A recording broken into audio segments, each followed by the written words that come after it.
So it was brought to my attention by fellow YouTuber John Bellamy that there is a thing out there called a vinyl tag, and there's one for 2024. So that got kind of morphed into a Prog vinyl tag by another YouTuber named Beer and Vinyl. So what I'm going to be doing is basically a Prog tag for 2024 because I don't have all my albums in vinyl, and I hope that's okay for everybody. But I'd like to take a moment to thank John Bellamy for bringing this to my attention, and I hope I don't embarrass you too much. I will put a link in the description below for his video for the Prog tag for 2024. So let's get this started.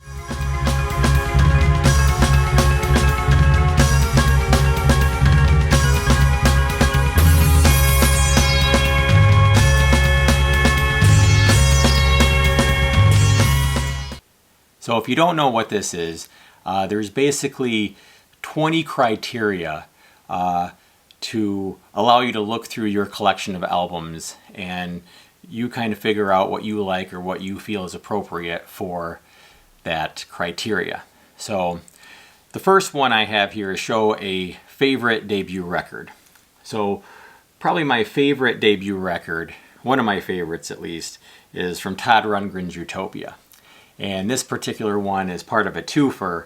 But the interesting thing about this album is that it's actually 60 minutes long. And Todd Rundgren, who was kind of a big into studio engineering and producing, kind of, I would say, gave up on the quality of the sound because after 40 minutes of playing vinyl, the sound quality goes down to put it on one record, and it's 60 minutes.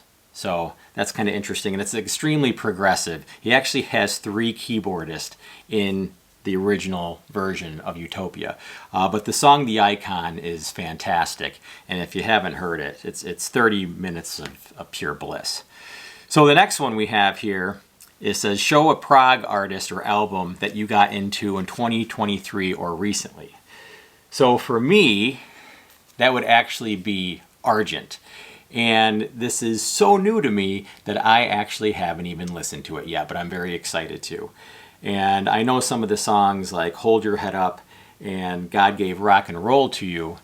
And just a side story, Kiss did a cover version of God Gave Rock and Roll to You back in 1991. And I actually went to go see them at Madison Square Garden for their last show. And I know they're not Prog, and I hope that's okay. But they're definitely a guilty pleasure. But I always enjoyed Rod Argent's keyboards, and I will talk a little bit more about him in a few minutes. So Golden Jubilee for the next one. This is 3. Show a progressive rock album celebrating 50 years this year. So for that one, I do have on vinyl, and it's Triumvirance, Illusions on a Double Dimple. Now, these guys kind of get ripped on a little bit for being an Emerson, Lake and Palmer clone, and they do have a song on here called Lucky Girl, but I say that imitation is the best form of flattery because Hans-Jürgen Fritz's keyboards are fantastic and they are very Keith Emerson-like, but if you can mimic what he does, then you're a great musician in my mind. But this is honestly one of my favorite albums of all time. I love this album. So if you have not listened to this, it is a true joy to listen to. So let's see what's next. For number 4, show a favorite live album. So what I have is Live by the band 69. They're a German band, and it was just a drummer and a keyboardist, and the keyboardist was also the vocalist. His name was Armin Stowe. I think I'm pronouncing that correctly. And I don't know how he got all the sounds from his keyboards. I would say it's probably not dubbed in for a live album, but this is one of the best live albums I've heard. And they only did 2 albums, and Circle of the Crayfish was their first album, and the second one was a live album, and he did not use any songs from his first studio album, their first studio album, which is pretty amazing. It's all original material on this, and you really got to hear it. I think there's over 70 minutes of music. Would have been probably a 4-sided album, but it's a fantastic album nonetheless. And this, I mean, just to take a look, you can see that his keyboard set up there, pretty impressive. And I don't know if he was using pedals and he sang at the same time. Pretty amazing. Number 5, show a non-UK prog band, and I have Kayak here from the Netherlands, and this was their Royal Bed Bouncer album, which is one of my favorite Kayak albums, and this has a lot of great music on it. Definitely kind of an entry point, could be a good entry point for people you're trying to get into prog, and again, highly recommended, great album. The rest of their stuff is pretty good too from the 70s. So Kayak. So number 6, it says show a proto-prog album. So progressive music prior to In the Court of the Crimson King. And I actually did a whole video, actually 2-parted video, for albums specifically before In the Court of the Crimson King. And if you watch that, then you can get an idea of all the albums that I like. So I had to pick one. So this goes back to Rod Argent, and this is Odyssey and Oracle. And this is a fantastic album. And you've probably at least heard Time of the Season, which got some radio play. But this is a great album. And to listen to it through and through it's just a joy. And again, Rod Argent's keyboards are awesome. And he was doing prog-like keyboards, to me, before a lot of people were. So let's see what's next. Show an album with an epic song over 10 to 15 minutes long, or whatever you want, it says. So I'm going to go with Omega, or Omega, depending on where you're from and how you pronounce it. But this has a 20-minute song called Sweet, and there's different parts to it. It doesn't get old, it stays fresh throughout the whole thing. I wanted to pick something that was different. I've talked about Omega before. I think it was Time Robber that I talked about in a previous video. And the other album, this is actually another 2-for album, but The Hall of Floaters in the Sky is great too, the album after this. But 200 Years After the Last War, great album. They are from Hungary, and I highly recommend them. As most of the things that I'm talking about, obviously. So it says show an album with a proggy song from a non-proggy artist. So I thought Lola from the Kinks, and you're probably thinking, well, that's not a prog song. Well, the version that's on the Percy album is actually an instrumental, and it's very keyboard driven by keyboardist John Gosling, not John Gosling from John and Kate Plus 8. That's a completely different person, John Gosling. And this was actually the soundtrack to a movie about an organ transplant patient, but I'm not going to tell you which organ got transplanted, so you can look that up yourself. An underrated gem for number 9, or forgotten favorite. So artist album that is underappreciated. And one that I just don't hear about that often is a Welsh band called Man. And the album is Back into the Future. It's not Back to the Future. It's not about a DeLorean going back in time or forward in time. This is Back into the Future. And the keyboardist on here, Phil Ryan, excellent keyboardist. And was it Mickey Jones was the guitarist. Deke Leonard was the other guitarist for Man, but he wasn't actually on this album. But this is a real good progressive album. If you haven't listened to it, it's awesome. This particular version even comes with a live album that you got to hear. It's great. I've talked a little bit about Man before. I think on my Christmas series, my Advent calendar. If you haven't seen that, album featuring your favorite prog vocalist. Well, gotta go with UK here. Danger Money is just a fantastic album, and I did a whole video on UK. And John Wetton, his career just fascinates me. Can't get enough of that guy. I love his vocals. This particular album is fantastic. I didn't pick the first UK album because I think John had a little bit more control over this one. Lost a couple members in the process, as I talked about in my video. But Eddie Jobson is amazing. They picked up Terry Bozzio on drums, and he was from Frank Zappa, so was actually Eddie Jobson. But The Only Thing She Needs, if you haven't heard that song is amazing. I love that song, and just has everything in it. So, again, Danger Money by UK. Is it prog? Show an album you describe as art rock, and whether you want to call it art rock or avant-garde or rock in opposition. The album that I picked for that was from a Belgian band called Recreation, and this is another twofer.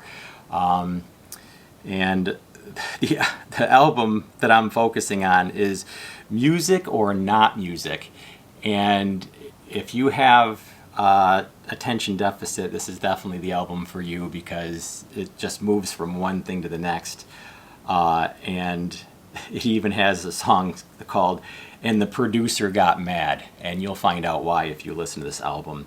But it's all over the place, but it's definitely a fun listen. Even one title, "My Grandmother Likes Andy Williams Too." Well, I remember my grandfather talking about Andy Williams, so I hear him more around Christmas time for Christmas music.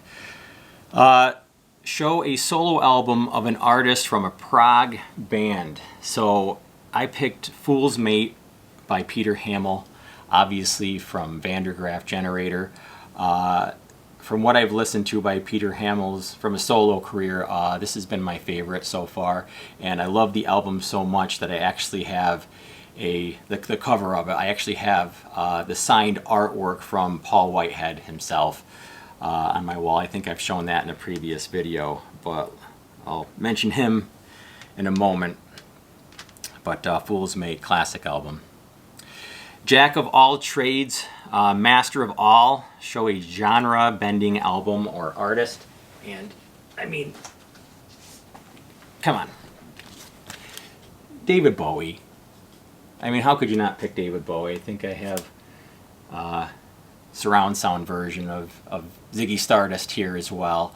I mean, this guy did it all, and some may not figure him as being pure prog, but he did progressive stuff, and he did everything, and he did everything well, and that's what made him so relevant decade after decade.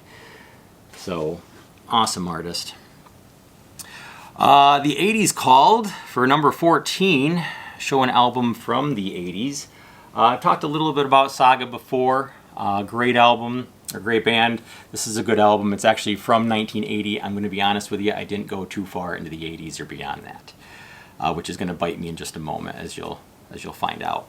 But Michael Sadler, their front man, their vocalist, multi-instrumentalist too, would play bass and keyboards live, had a great voice, and I've said it before, he could almost rival Freddie Mercury as a frontman. He was awesome.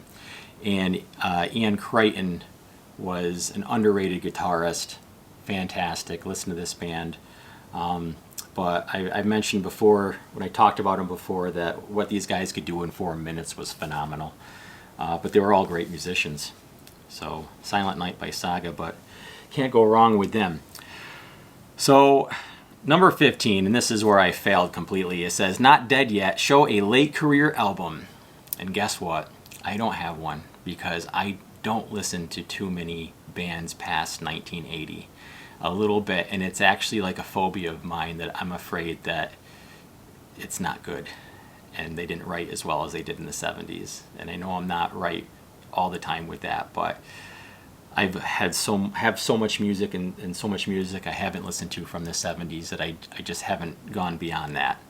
And maybe I got to work on that, and if there's something that you suggest for me to listen to, then let me know and I'll give it a shot. An artist that you miss. Well, Frank Zappa. And I actually miss him so much that I called Eddie Trunk's XM radio show once, because he had if you could bring back any artist, who would that be? And I called up and I said Frank Zappa.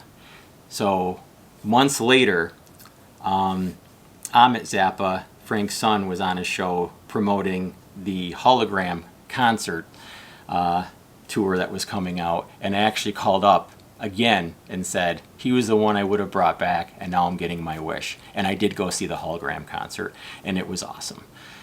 It was like Frank was there. It was all in the spirit of Frank, and the music was live. He had previous members from his band there, so he had many band members, but it was a great show, and I hope they do it again.